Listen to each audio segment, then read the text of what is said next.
have nothing but praise for the visionaries of the Green Party who 20 years ago decided that they themselves would liberate themselves and step outside of the two-party box of thought control and political behavior control, and that they would exercise a bit of self-determination, and that they were going to do whatever it took in order to have public policy that represented their values, because obviously back then it did not. And because they took such a courageous and bold and radical stand, the Green Party exists today with over 200 elected officials representing the party at the local level all over this country. And the Green Party exists as a viable opportunity now to lead in the vanguard of the movement building that is so necessary for our country at this time. Thank goodness for the Green Party. And I also have to say a word of thanks because it was the Green Party activists, those stalwarts of the Green Party who believe and who have worked and labored almost sometimes anonymously, and sometimes at great cost to themselves, because the Green Party in some cases has been so derided in the corporate press. But we know the objective of the corporate press is to promote the corporate political parties. And so they have withstood all of that. And then they said to Rosa Clemente and me, we want you to be the standard bearers for our values. So thank you so very much. Now, I selected Rosa Clemente, first of all, because as a member of the United States House of Representatives, and more fundamentally as a mother, I am a mother who's divorced and raising a young black male. I want him, first of all, to survive, and then secondly, I wanted him to have some strong role models who thought like us. And there's a dearth of them. At that time, when I was trying to show my son who the black leaders of the day were, it was Colin Powell. But Colin Powell was not acceptable for me, for my son. It was Clarence Thomas. But Clarence Thomas was not acceptable for me, for my son. It was Ward Connolly.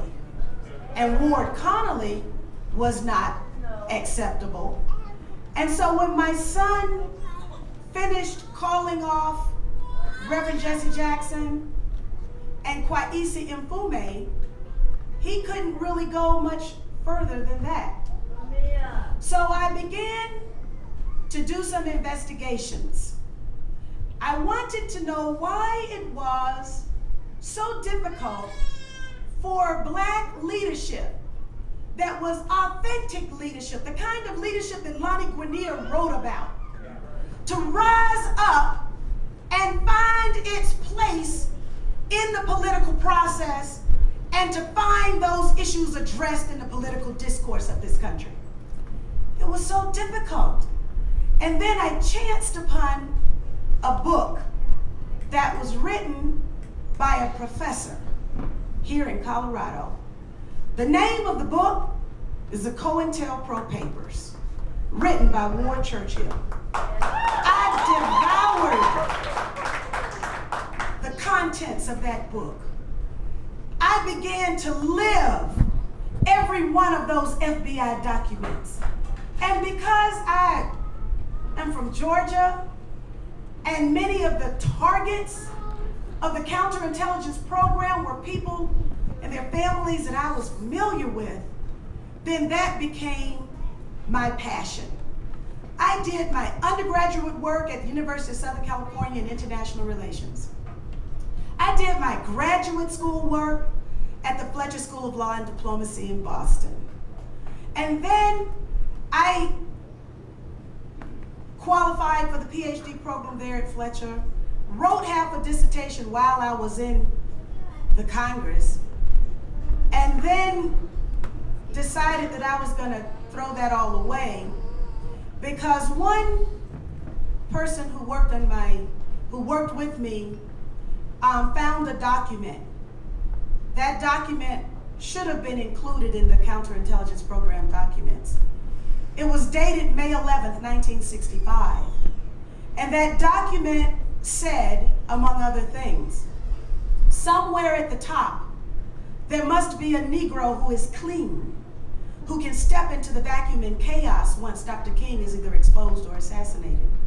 I became consumed with this notion of self-determination, liberation, dignity, freedom, and how it had been thwarted by the actions of my own government through the counterintelligence program. And then as I began to look at this very real document that to me was an outline for regime change inside the United States, I decided that I wanted to write my dissertation on the counterintelligence program.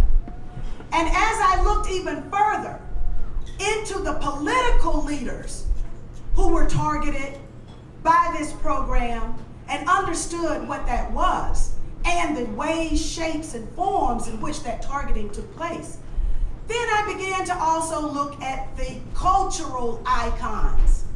Those people who are able to command audiences in the millions.